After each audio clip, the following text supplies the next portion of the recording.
What do I mean by enemy feminisms? All of the different words we have for, quote unquote, problematic feminisms or insufficient feminisms, corporate feminism, neoliberal feminism, lean-in feminism, governance feminism, you name it. There are actually too many to count.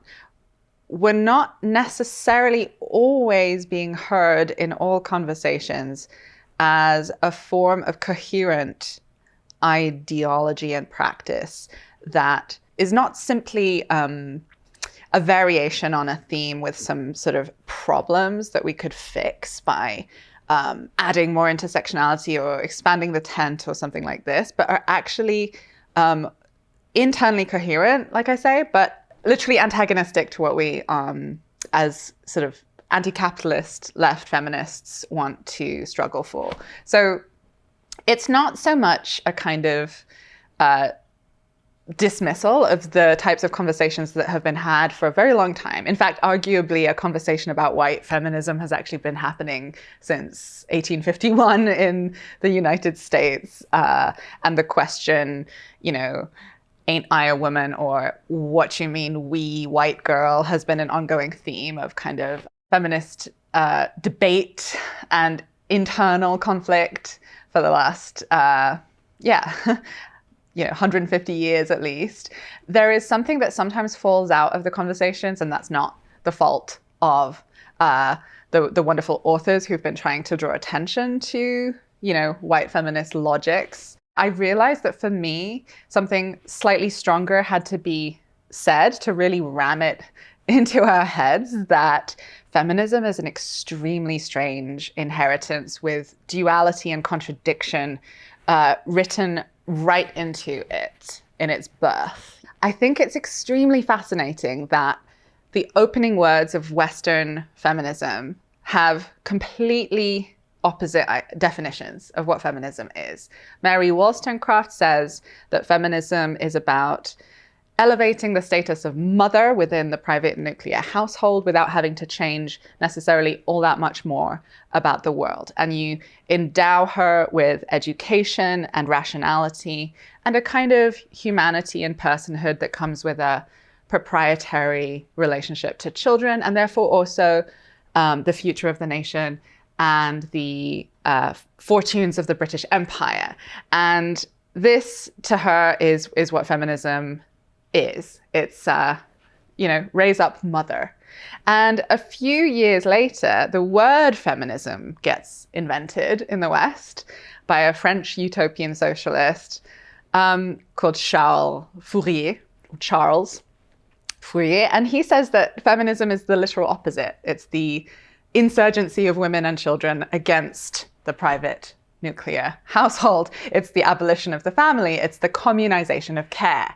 And so people who are familiar with my earlier work won't be surprised to learn, which side of that dichotomy I'm on, right? I think feminism is the communization of care and the insurgency sort of in and against and beyond the family form, which is a sort of machine for hierarchized gender. That's how I kind of want to understand the materiality of feminist history.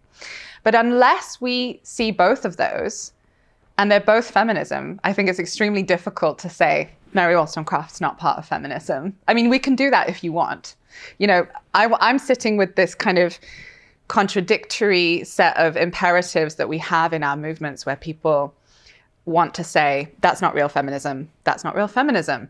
These trans-exclusionary or trans-annihilationist actors who call themselves radical feminists, they're not real feminists. These people who are campaigning against the hijab or the burqa in the name of civilization or the West, they're not real feminists. These people who are building carceral humanitarian policy around the topic of sex trafficking, they're not real feminists.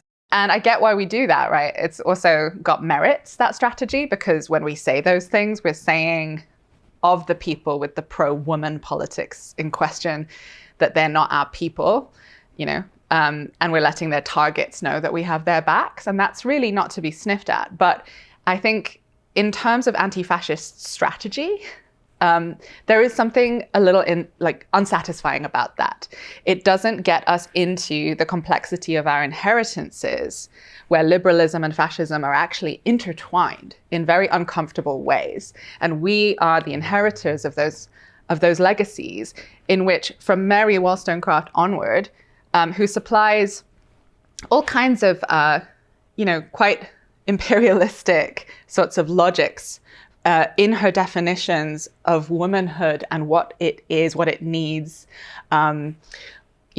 what it means to emancipate it, that are then taken forward by, in some cases, as I show in my book, literal card-carrying, self-described fascists in some instances, which surprises people because, a phrase like fascist feminism or feminist fascism is often treated as an a priori oxymoron in a lot of conversations, whether it's in academia or in activism or in culture.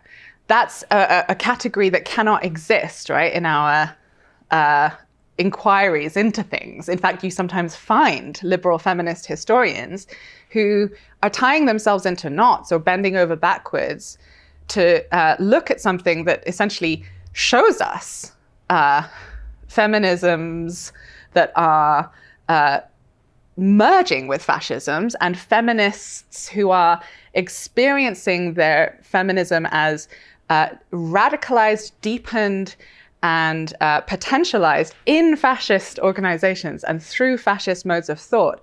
And they nonetheless use as their starting off point the premise that there can be no such thing, which leads them to very sort of strange sort of circling and discomfort and, very sort of neurotic books come out of this kind of approach. And I really think something a little bit more difficult and more uncomfortable was needed, like a bestiary of feminisms that are not just being conceptualized by us as in need of fixing, but are literally devoted to something completely anti-liberatory, despite being self-coherent as modes of woman emancipation. And so, as I say, if you want to cut things one way and say all feminisms that include eugenicism or racism or colonial forms of logic, or, you could make a whole list,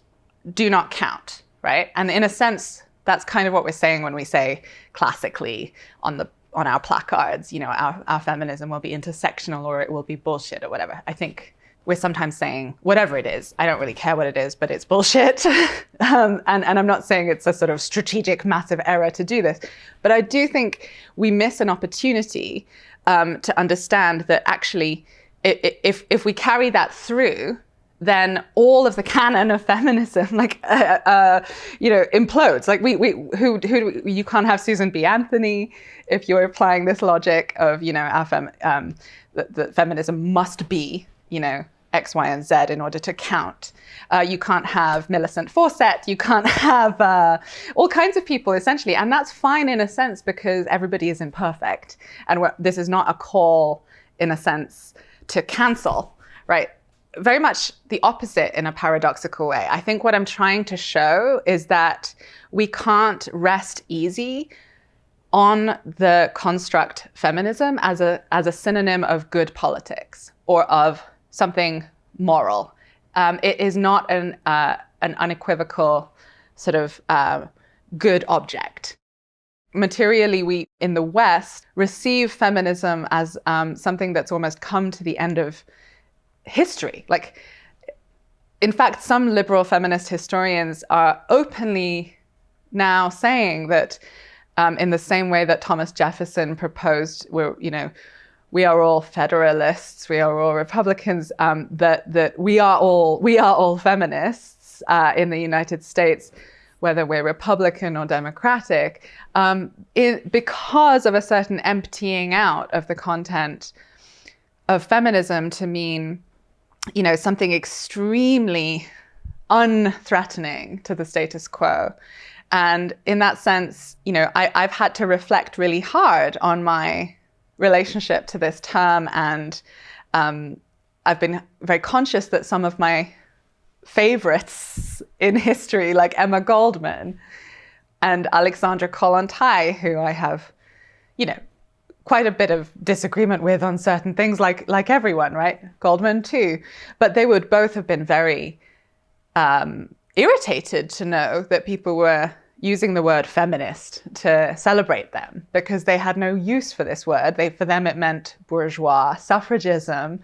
And so sometimes I imagine myself sitting down with Emma Goldman and whether it would matter to me to say, Emma, you really have to understand you are a feminist, actually. In what sense does this kind of have a stakes? Well, I wouldn't do that, but I think there is a sense in which, for many of us, not all of us, but for many of us, there's a lot of discomfort and pain around the category of feminism being sort of trampled so low, and used and deployed and weaponized, as we prefer to think of it, by the worst people in the world.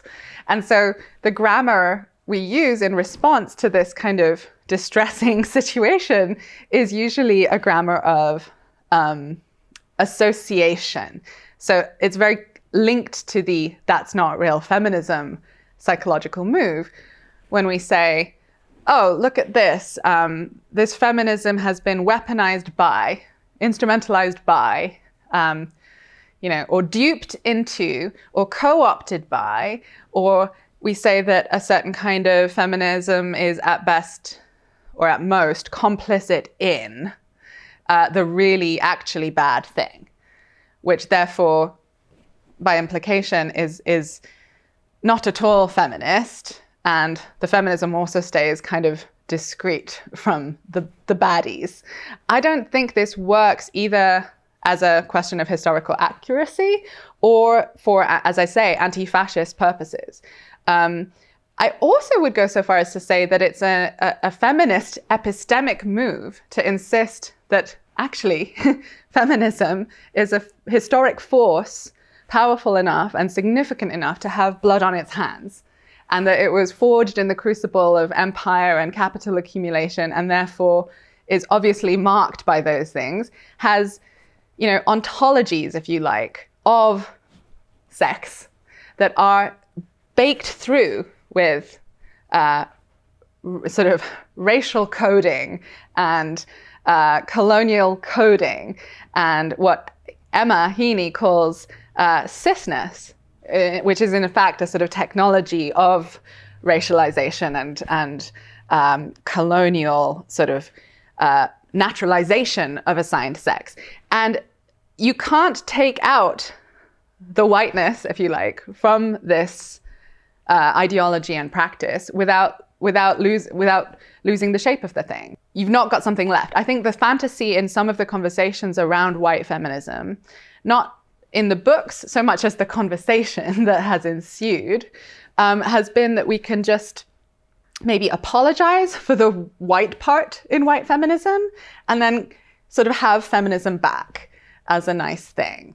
And this is something we tend to concentrate on doing in the context of liberal feminist icons and legends like Susan B. Anthony, like Elizabeth Cady Stanton, like Wollstonecraft, like Emmeline Pankhurst. Anti-fascism is necessarily feminist if it's going to be effective and coherent. But that doesn't mean that feminism is always anti-fascist. In fact, fascism has sometimes been one of feminism's forms of appearance historically.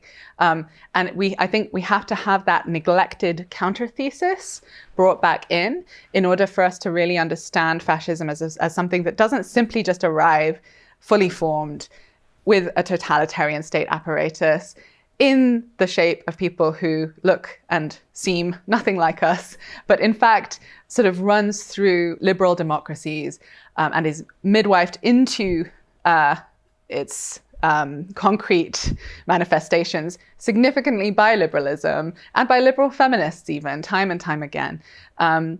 This helps us, I think, understand more deeply how we can take feminism, we must take feminism up as a weapon without requiring it to be an instrument of purity or purification.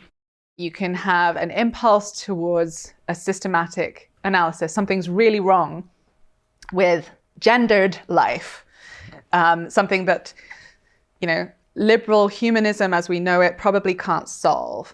Okay, actually that much is true. And then if you, as with the socialism of fools, fail to kind of get further than that and to understand how deep the problem is, which actually we have a lot of resistance against, because it's really vertigo-inducing to understand, capital as a system of social relations that permeates, pretty much everything, which is not to say there's no outside to it. But it is to say that, it's in our kitchens, it's in our ways of loving one another, right? According to Alexandra Kollontai, and this is something it's unwelcome to really come to grips with. So what we have instead is an ideology that says, don't worry, you don't have to kind of get dizzy like that. You can still feel subversive and radical if you take this kind of truncated materialism, this foreshortened critique, as they used to say, and reduce the matter of getting free to a simple question of getting rid of a problem, like a contaminating element that is both very powerful and very weak. And so this is, in the context of feminism, perhaps something like sex trafficking or white slavery, as they used to say in the 1890s, going through to the early 20th century. It was, in fact, an entirely fictional, historians agree, sex panic, talking about a huge, vast amount of sort of abduction of white girls into horrifying situations of forced prostitution. And as I say, historians have found no evidence that this white slavery phenomenon really existed in any particularly significant way. And it's very similar to the sex trafficking conspiracy that undergirded the QAnon phenomenon, as a matter of fact.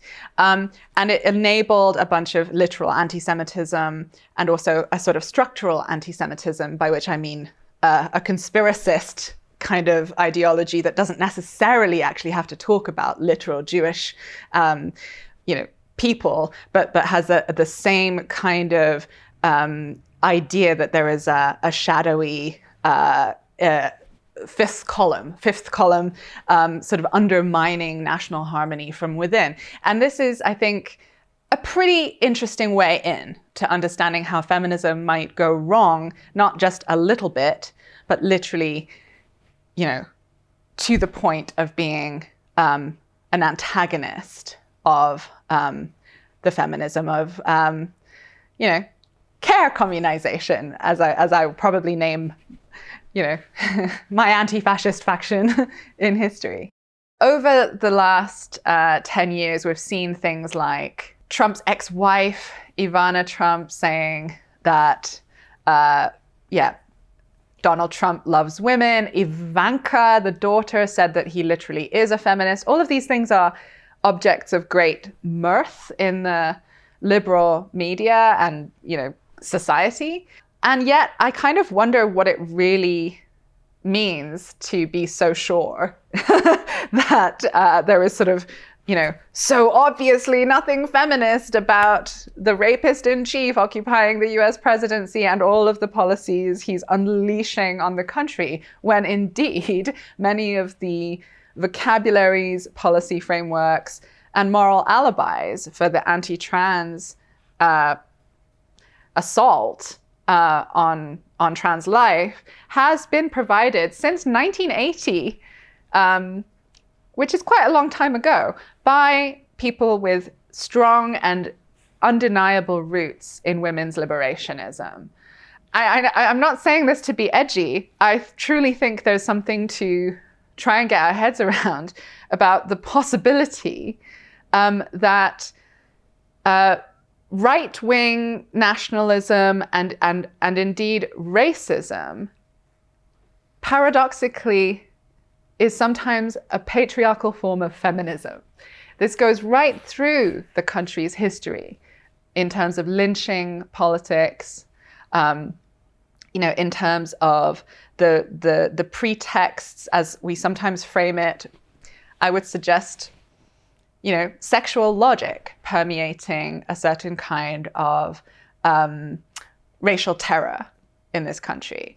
Does it really matter to me? The taxonomical question, not particularly, but I do think it's an interesting opportunity for us to widen our understanding of all the different ways that woman can be fought for, and to really appreciate the sense in which a woman's cry for women's power can be part and parcel of a matrix of domination and oppression. If a very sort of credentialed radical feminist is willing to say that what Donald Trump does is feminism, I suppose I'm suggesting we can believe her.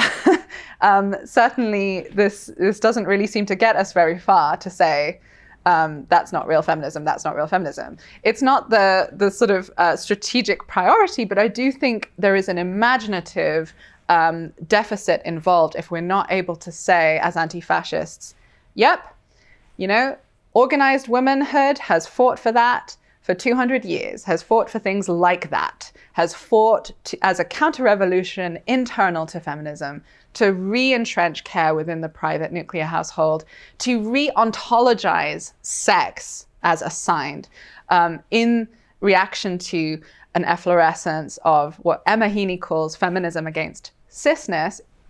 For 200 years, by the way, cisness is being provincialized in this Marxist feminist analysis. It's not about saying cisness only exists in relation to, literal trans people. Cisness harms and brutalizes us all as a sort of racial, eugenic, productivist logic that naturalizes assigned sex. I know that's very theoretical language, but I think this really helps us see how feminism can be both for and against itself. Like literally, it is a category capacious enough to contain within itself its own enemies.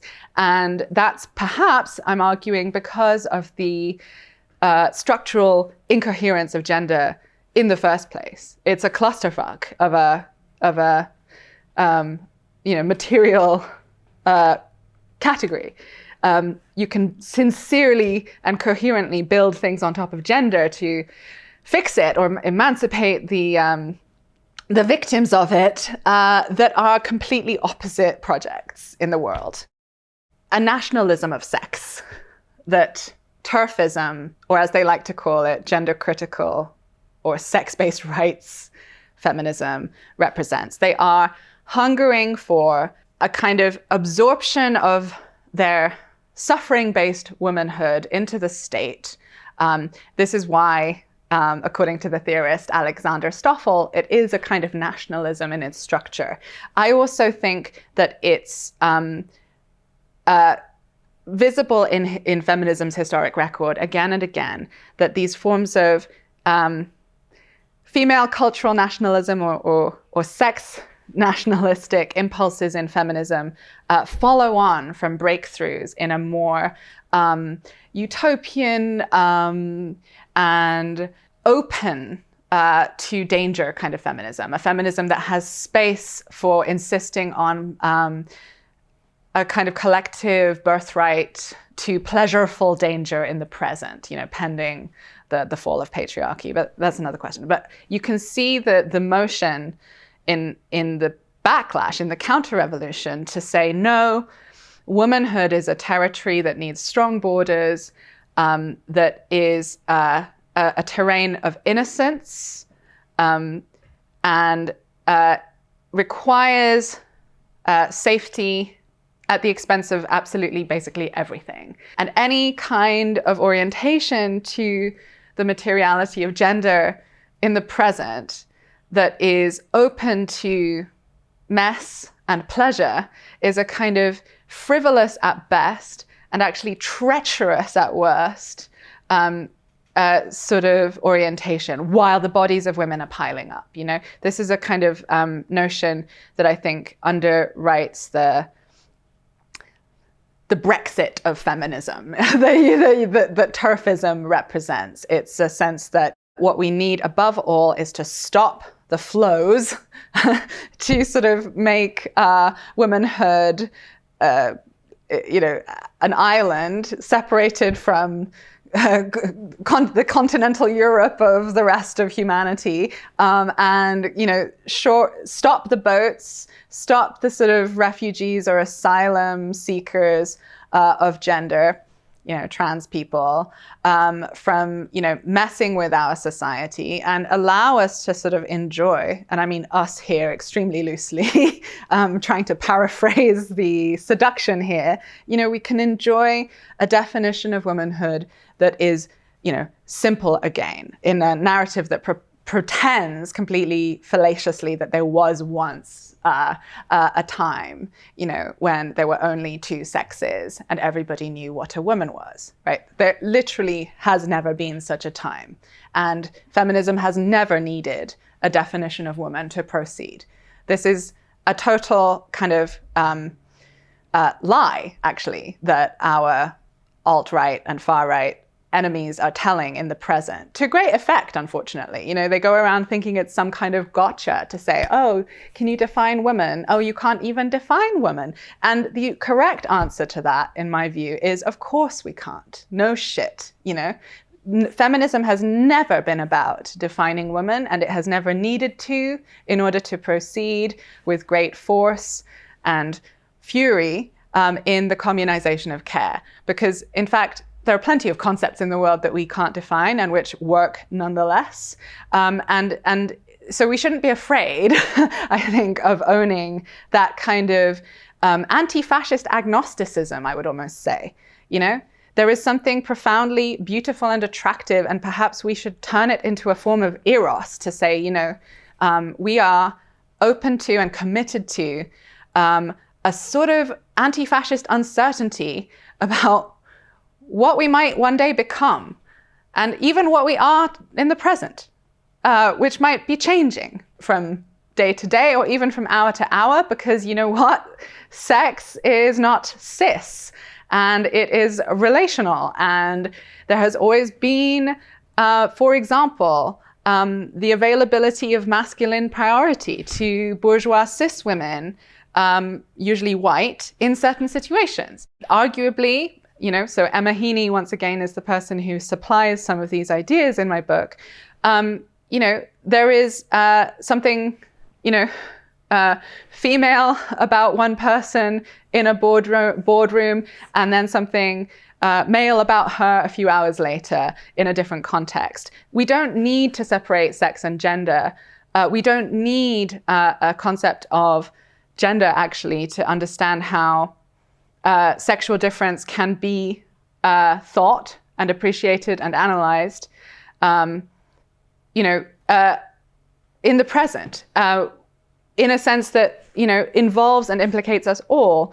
We don't need to pretend that there is a strict separation between sex and gender. Arguably, we don't really need the concept of gender at all, because sex is simultaneously an ascription and a way of disciplining labor and a way of, dehumanizing through categorizing bodies, but it is also a pull of affinity at the same time, and one that we are not obliged to maintain with consistency and coherence across our lifetimes. We are pulled as well as pushed and ordered into one side of this, dyad or the other. And that's, that seems to be a fact of human societies that generates, importantly, pleasures as well as dangers. And the dialectic of pleasure and danger is one that the liberatory history of feminism has much to say about, that is very inspiring and potentializing to me, in the sense that, you do not have to be a liberal sex positivist to insist that people have, not only a right to sexual pleasure, but an entitlement to infrastructural and social and collective interpersonal support for their experiences of erotic fulfillment. We see in feminist history a kind of opposition between a politics that says sex could be a pleasurable difference as opposed to a hierarchized differential. We experience glimpses of that already in the present. What we want is to build toeholds in the matrix of the present for that experience of sex as merely pleasurable difference to breathe and gain power so that it can immanently kind of overthrow patriarchy without, however, requiring its troops to be somehow, chaste sort of sufferers in the present. I think turfism is foundationally driven by the moral conviction that patriarchy can never actually fall. I truly think that many of the enemy feminisms I'm looking at are so devoted to an ontological definition of womanhood as suffering that it has no ability to think a liberation or abundance of gender.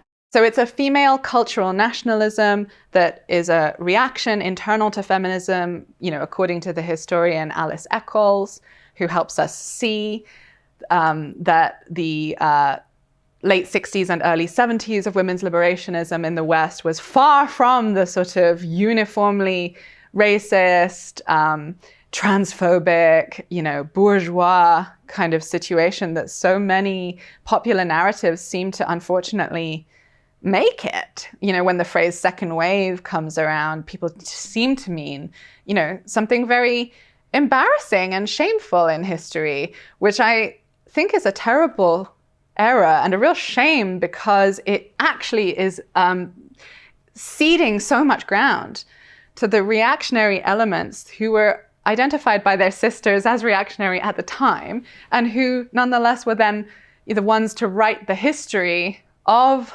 their movement and their decade because they were the ones left standing at the end and pretended that they thought that they themselves were the only ones who had really ever been around.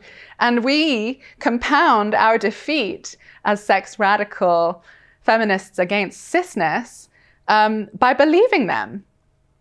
And if we go into the archive and actually check out documents such as the 1973 summer edition of Lesbian Tide, which contains a post-mortem of the very notorious West Coast Lesbian Conference weekend in Los Angeles, where an attempt to lynch a trans woman went down.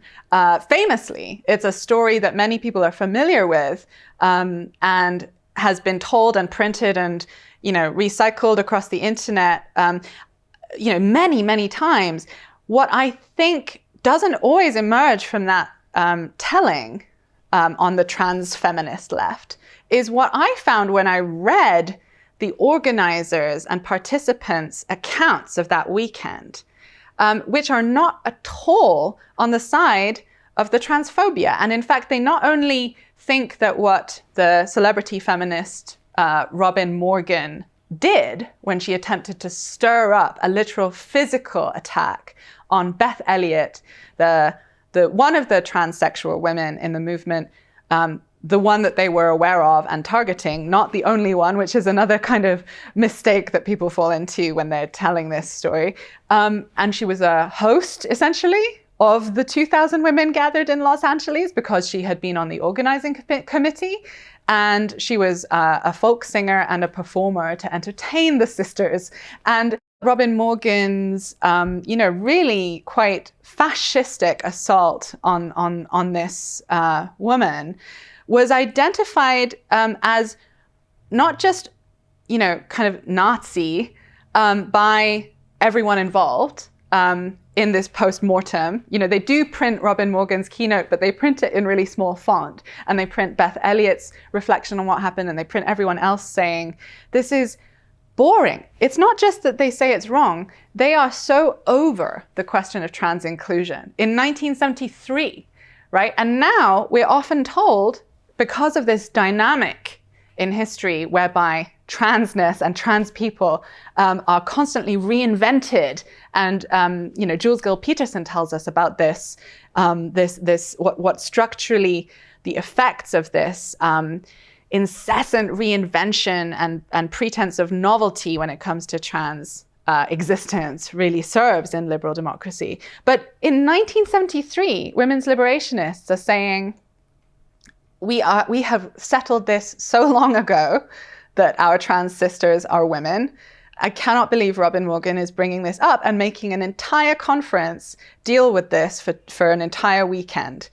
And I think that is not just consolatory, but actually sort of powerful, potentializing type of historical inquiry.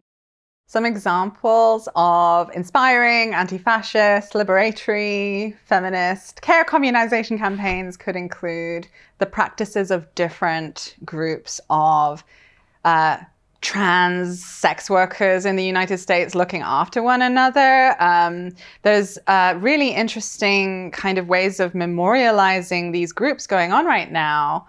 On the left, I would encourage people to read about 1970s trans feminist organizing as a form of decolonial practice, right? This is something that people are currently engaged in because, you know what? Feminism is in a golden era, not just theoretically, but practically.